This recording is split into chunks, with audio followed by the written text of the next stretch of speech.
6h, 9h30, tous les matins sur Énergie. Il est 8h31, juste après les infos, j'aurai des sondages, on va s'écouter Soprano, il y aura aussi Kaigo et Selena Gomez, mon hit du moment. J'adore ça. Ce sera juste après les infos maintenant sur Énergie.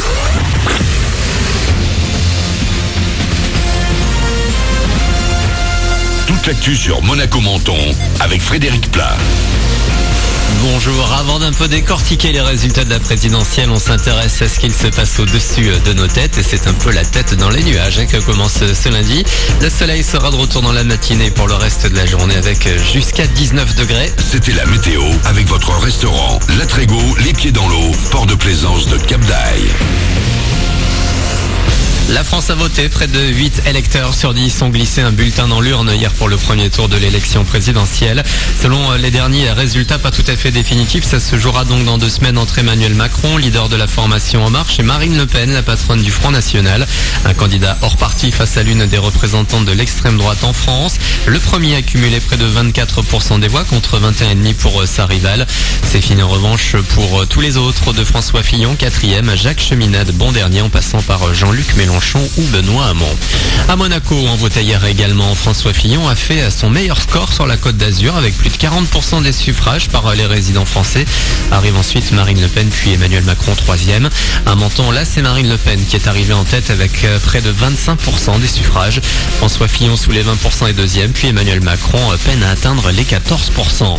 Les finalistes repartent en campagne ce lundi avec en ligne de mire le fameux débat télévisé programmé le mercredi 3 mai. Ce sera juste avant le second tour le dimanche 7. On a pas mal de sport également dans l'actu de ce début de semaine avec du foot tout d'abord. Monaco, de nouveau leader de Ligue 1 après sa victoire à Lyon 2-1 hier soir. Les Monégasques repassent devant le PSG second. Nice est 3e à 4 journées de la fin du championnat. En basket, Pro A s'est aussi imposé hier soir Monaco 92-88 face à Limoges à la salle Gaston Médecin. La Roca Team se retrouve en Champions League cette semaine en demi-finale. Ce sera contre Banville. L'actu sport, c'est également une 10e victoire à Monaco.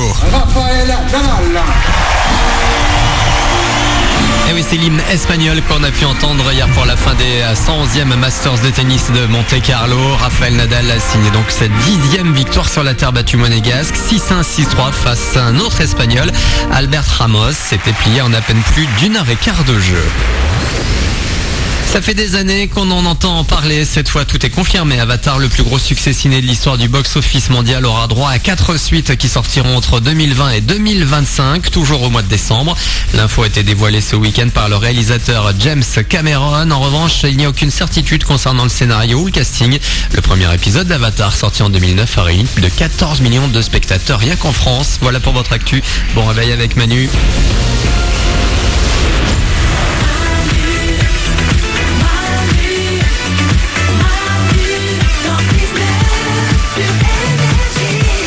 Il est 8h34, soyez les bienvenus sur Énergie. Bonjour lundi. Bonjour lundi. Ne vous laissez pas avoir par les gens qui vous disent que le lundi il est pourri, que le lundi il est moisi. Non, le lundi il est beau, il est grand, il est fort, il est shirikirikboum.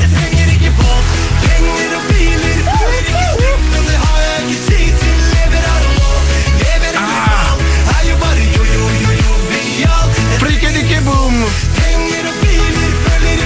Ce titre, vous le connaissez peut-être pas. Ça s'appelle Jovial. Le mec s'appelle Freddy Kalas. Il est norvégien. Je vous rappelle qu'en Norvège, je crois qu'il y a 6 mois dans l'année où les mecs, ils voient pas la nuit et les autres 6 mois, ils voient pas le jour. Ouais. Pourtant, ils arrivent à te sortir des chansons comme ça. Frikirikboum. Les mecs sont heureux, ils sont contents. C'est la joie de vivre. Frikirikboum. On est là avec vous, c'est les Wouin du matin. Oriane évidemment est là. Oui. Il y a Nico du Web. Salut. Il y a Glandu qui est là. Coucou. Tout le monde a voté hier. Oui. Ouais. C'est bien. Nico du Web, je vous le rappelle, c'était la première de Nico du Web hier, parce que en fait à chaque fois, comme il a eu la flemme de faire son changement sur les listes électorales, il est toujours à perpète. Donc du coup, il fait une procuration à chaque fois pour ses parents. Mais là, enfin, il a été voté en personne lui-même. Exactement, j'avais une pression. En plus j'ai eu le temps d'avoir la pression, moi ça a mis 45 minutes pour voter. Il y avait tellement il y avait de monde. Ah, il y avait une queue de malade. Je suis arrivé à midi, je me suis dit ok, les gens vont être en train de manger. Bah non, les gens. Et en fait, quand t'as fini de voter, c'était fermé. C'est ça, j'ai pas pu. Non, mais c'est vrai que c'est ouais, t'as une pression quoi. Et alors non mais parce que la première fois, c'est vrai que tu sais pas quoi faire, donc tu regardes tout le monde. Ouais, non, mais c'est ça. En plus, du coup, j'ai pris tous les papiers, j'arrive dans l'isoloir, je mets le truc, tu vérifies 14 000 fois si t'as bien mis le bon nom dans le truc. Évidemment. Voilà, et puis après quand Est-ce que tu t'as regardé ce qu'il y avait dans les poubelles? Non, alors pas du tout. Moi, c'est la première chose que je fais dans l'isoloir. Ah ouais? C'est que je regarde les papiers qu'il y a dans la poubelle. Ouais, Alors, les gens, ce qui est drôle, c'est que parfois ils le déchirent pour faire genre, on va pas voir. Bah si, on voit quand il y a 2 L-O-N, on se doute que c'est pas Macron, sauf si on est très très mauvais en orthographe. C'est assez drôle. Oriane? Il t'a dit à voter? Non, Pas. c'est elle qui me l'a dit. Moi je le dis aussi en même temps qu'elle. Quoi? Ouais. Ah bon? Bah, là j'ai fait procuration pour la première fois donc je l'ai pas fait, mais à toutes les élections je dis à voter. En revanche, j'ai répondu parce qu'à un moment tu donnes ta carte donc à celui qui tient la petite boîte là, Ouais. et il y a quelqu'un à côté qui donne ton nom C'est ça. et le mec dit oui parce qu'il vérifie la carte. Ouais. Et en fait quand elle a dit mon nom, je fais oui. Et elle m'a regardé genre c'est pas à vous que je parle monsieur. Ah bon pardon, excusez-moi, j'étais tellement content de voter. Donc voilà, alors c'était drôle hier parce que bon, on va voter et ensuite en fait tu vois des gens voter à la télévision parce que globalement la soirée c'est à celui qui réussira à combler le maximum de vide pendant le plus de temps possible. Bah oui, c'est long. Je sais pas si vous avez regardé hier, mais toutes les chaînes d'infos en continu, ils essayaient de meubler l'antenne avec rien. Genre, on va retrouver tout de suite un bureau de vote. Martine, vous m'entendez? Oui, absolument. Écoutez, on a Gérard avec nous, 78 ans. Il sort de l'isoloir. Bah Gérard, racontez-nous votre histoire. Racontez-nous comment s'est passé le vote. Bah, il se tire que j'ai tiré le rideau, j'ai mis mon papier dans l'enveloppe, et voilà. Eh oui, génial Gérard, vous l'avez entendu, le vote se passe bien. Et ça pendant des heures, quoi. C'est chiant. Ouais. Allez, 8h37, on va s'écouter Soprano avec Roule. Juste après, on va jouer au jeu des 5 mots, le meilleur jeu radio du monde. J'ai des sondages aussi pour vous. On a plein de choses. Tout va bien. Ah, faut qu'on vous parle de Disney aussi. Oui. On va vous emmener vivre une journée incroyable. On vous raconte ça juste après Soprano. C'est Roule sur Énergie. Soyez les bienvenus parmi nous.